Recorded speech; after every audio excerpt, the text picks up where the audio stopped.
তো আসসালামু আলাইকুম। আজকে আমি আপনাদেরকে এই বইটা থেকে একটা গল্প শোনাবো।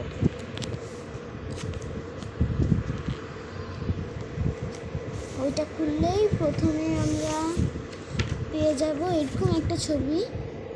এইটা কিসের গল্প? আব্দুল আল মামুন। এই গল্পের রূপান্তর আব্দুল আল মামুন করেছে। এখানে অনেক কিছুই এটাও কিন্তু একটা গল্প। এই গল্পটা এই যে এখানে সূচিপত্র আছে। এখানে প্রথমেই আছে এক গোয়ালিনীর বৃথা স্বপ্ন। এটা হইতেছে এই গল্পটা। তারপর আছে অহংকারের পরাজয়। অহংকারের পরাজয় সেটা হচ্ছে এই যে এই গল্পটার নামই হচ্ছে অহংকারের পরাজয়। একটি কূপের মধ্যে গাধা। তারপরে আমরা কোন গল্পটা শুনতে পারি? মেষপালক ও নেকড়ে। অনেকগুলোই আছে। এলফ এবং মুচি, অংশীদার এবং রুটিওয়ালা, বালি এবং পাহাড়, ব্যাঙ, ইঁদুর এবং বাজ পাখি। চলুন আজকে আমরা ব্যাঙ, ইঁদুর এবং বাজ পাখির গল্পটাই দেখি। চলুন দেখি এটা কয় নাম্বার পেজে। এটা হচ্ছে 49 নাম্বার পেজে। চলুন আমরা আজকে 49 নাম্বার পেজে গিয়ে দেখি কি আছে। 49, এটা 21, 49, এই যে এটা 7, এই তো 49 পেজে।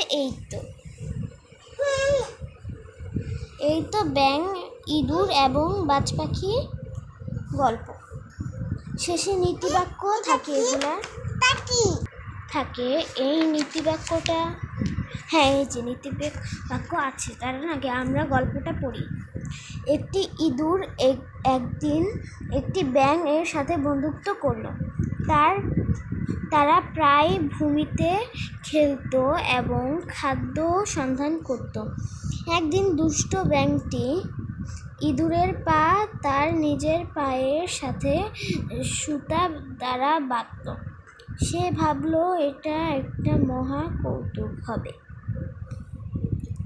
একত্রে বেঁধে তারা ভূমিতে খেললো, খাদ্য সন্ধান করলো এবং খুব মজা করলো।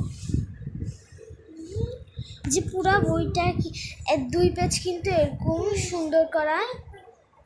সুন্দর করে বোঝা যাচ্ছে যে পুরাটা একসাথে একটা পেজ এই পুরাটা। তারপরে এই সাইডটাতে আছে এ যে করলো। এ যাবৎ বাধা থেকে তারা একটি পুকুরের পাড়ে পৌঁছালো যেখানে ব্যাঙ বাস করত। ইঁদুরটি সাঁতরাতে পারল না এই কথা না ভেবে ব্যাঙ হঠাৎ পানিতে লাফিয়ে পড়ল এবং ব্যাঙটি সাঁতরালো এবং পানিতে উপভোগ করলো। তখন বেচারা ইঁদুর পুকুরের পানিতে ডুবতে থাকলো আর ইঁদুরটি মারা গেল। যখন ইঁদুরের মৃতদেহ ভেসে উঠল একটি বাজ পাখি তা দেখে তৎক্ষণাৎ মাথা নিচের দিকে দিয়ে পানিতে ঝাঁপ দিল।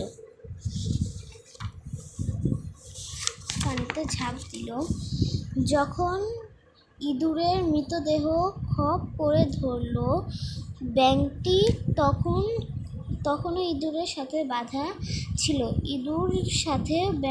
ইঁদুরের সাথে ব্যাঙটিকে বাজ পাখি নিয়ে গেল এবং তাদের খেয়ে ফেলল। নীতিবাক্য: বন্ধু বাছাই করো বুদ্ধিমান দেখে। আমাদের গল্প শেষ। টাটা।